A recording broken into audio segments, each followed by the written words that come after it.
Rob King. Very exciting, as I am going to be speaking with the conductor of the Harry Potter film concert series coming to Spokane next month. His name is Justin Freer, and he's right here. Justin, thanks for joining me for a quick chat. How you doing?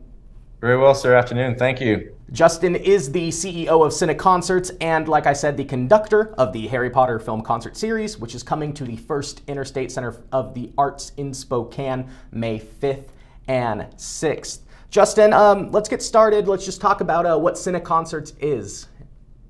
Well, I guess it really kind of was born of the idea of my particular passion and love for the art form of film and music kind of colliding together. I think it's a beautiful art form that in some ways is inexplicable. I mean, if music has done the right thing for the right film, it makes us move and feel and think and dance in ways that are difficult sometimes to put into words. So being able to celebrate this art form in this format, potentially, in its purest format, which is to say all of the music on stage in person for you to be able to hear in real time with the entire film, ironically, is something that they did 100 years ago during the silent film era with, an organist or a trio or a quartet. And now here we are with, an 85-piece orchestra doing the same. So it's great fun.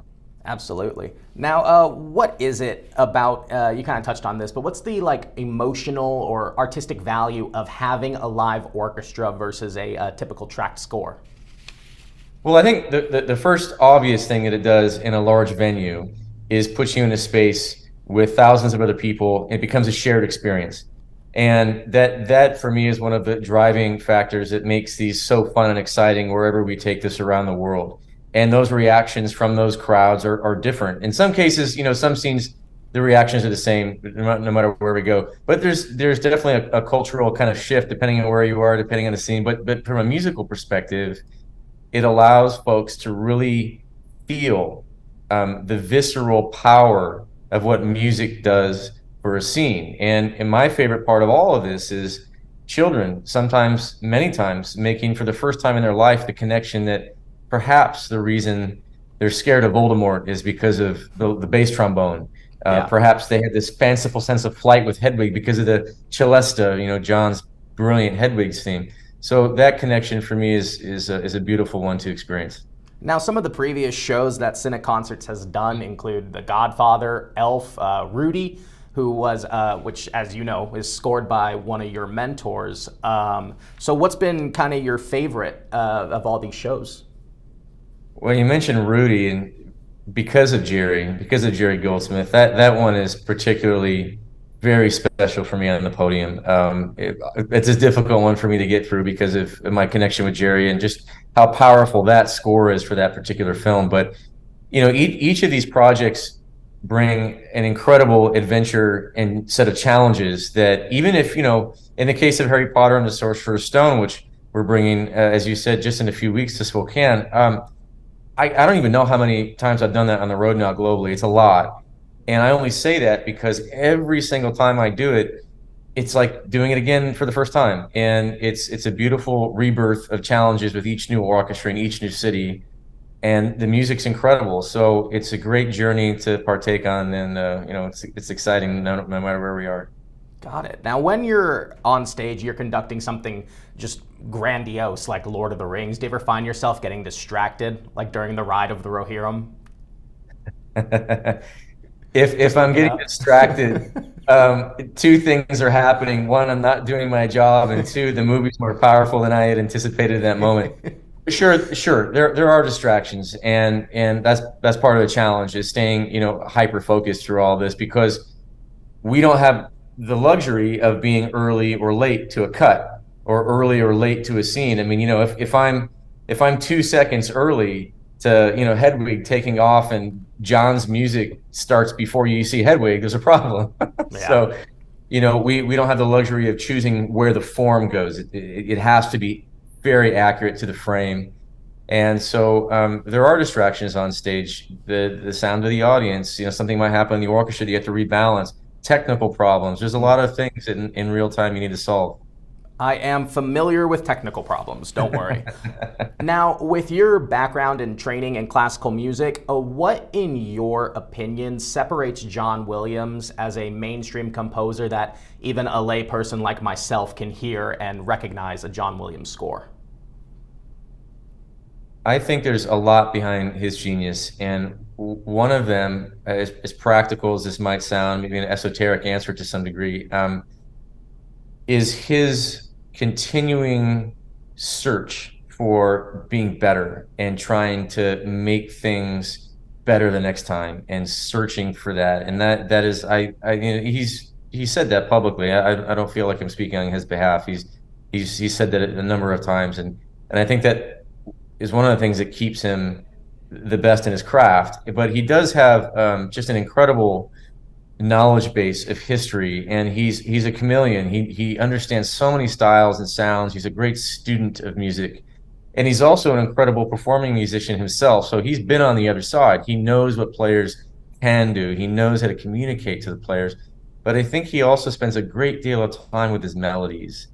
And I think that perhaps melody is one of the most efficient vehicles that we have in our tool belt, particularly in film, to very quickly reach the listener or the viewer, the masses, to connect with them emotionally. There's a lot of other tools, from color and sound and volume and rhythm and speed and all these things in harmony, but his melodies are just incredible. But I love so much that he is constantly searching to be better, and he's the best among us. And I think he just recently announced that he would be taking a step back at 90 years old from scoring films. But let's see, if you were a betting man, are you putting your money on John Williams really stopping? I think that he is much like a shark, and I mean that in the best of ways. He has to keep swimming, and he's going to do that in a number of different ways, I'm sure. And music is a part of his soul. You can hear it. And whether or not we get to enjoy him on the podium conducting as often in the next 2 years as we did in the previous is yet to be determined. But I think that he will always be contributing to the field of music throughout the world as long as he's physically able. And I can't wait for what's to come, because there's always more to come from him. And it might not be another Spielberg score in the next 6 months, but well, I guess the Spielberg connection to Indiana Jones 5. True. But, although he's not directing that one, but John is he's a tour de force. And before you're the CEO of CineConcerts, before the company was doing the show, were you a Harry Potter fan? I was. I'm a much different fan now than I was 7 years ago when we embarked on trying to make this a reality. And I think I'm a different fan because I've found appreciation and a great deal of nuance over the years, because we've had to pay attention to it to build these projects and to share them, over and over and over, and fine tune them and always make them as good as we can. I admittly had not made it through all of the books when the movies came out. Uh-oh. Be careful who you tell that to. I know, but only the first 4. But I had seen all the movies, of course, before we embarked on this adventure, and since made it through the entire book series. But there's so much. You can watch these movies over and over, hear the scores over and over, and you see something different. You hear something different. Now, is it going to be, there's 8 films in the series, you're bringing the first one May 5th and 6th to Spokane. Is it going to be an 8-film commitment coming to Spokane? I sure hope so. We're always striving to bring the entire franchise when we launch at the beginning of it. So this adventure that's the intention, is to bring the adventure and bring this life from these 8 movies. And it's amazing to be in one city and do number 8, and then all of a sudden pivot back 3 weeks later to number 1. And of all the things that stick out the most, it's the stark differences in the age of the children that are acting. And it's a lot of fun. And then you can also kind of maybe see from the first film to the 8th film how some of the characters' musical themes have sort of progressed and grown with them. Yes, you're right. That's a really fun and perfect observation, and a lot of that is due to, of course, the characters on screen evolving as they've gotten older, the stories evolving just naturally because that's the way that they're programmed to evolve, but also the composers. There are a number of different composers on this. John on the first three, John Williams, and then we have the number four, the great Patrick Doyle, and then excuse me, the next couple of films we have another musician that comes in as much more of a guitar background, and a Nick Hooper, and then we finish it off with Alexandre Desplat. So there's a lot of really great voices that kind of come to this. So there's a number of variables that help the music to evolve, and it's a lot of fun. Now, this next question is a little more niche. As a fellow Orange County native, where, in your opinion, does Segerstrom rank on some of the top venues in the country? Wow. The new Segerstrom or the Performing Arts Center, the Symphony Hall? The Symphony Hall, yes. I think it is one of the best new symphony halls built in North America in the last 20 years. Awesome. The acoustics are amazing. Where are you from originally? I'm from Orange, so From city Orange. in the county. Yeah, yes, sir. Yeah, I know it well. I love it. The acoustics are incredible there. They really, really are, and it's great fun working with the Pacific Symphony out there, and I mean, Orange County. It's a great place. Yeah, I think I got to see Westminster's chorus there once, and that was a treat. So another more fun question: will your baton be a wand? I wish it could be. Those wands are so perfectly replicated that they're too heavy to use to conduct. So I actually, for most of my life, used a baton, as most conductors did. And funny, just quick story, it broke one day on the road finally after 19... During a show? Before the rehearsal. It was 19 years the same baton. Wow. Didn't have a backup. I've never had a backup. So I just, conducted with my hands that weekend, and I haven't gone back. I have not put a baton in my hands since, and I love not having one. Awesome. Well, I guess that also goes with Harry Potter. They also can do some wandless magic as well, so I think you're safe there. Well, Justin, thanks for hopping on with me. Is there anything else you want to add? Oh, it's my pleasure. Thanks for having me. It's, I hope people come out to really see this. It's very much a see it to believe it experience, and it's not something that you can replicate at home or in a movie theater. You got to be there. Absolutely. I was excited when it got announced. I actually bought my own tickets already.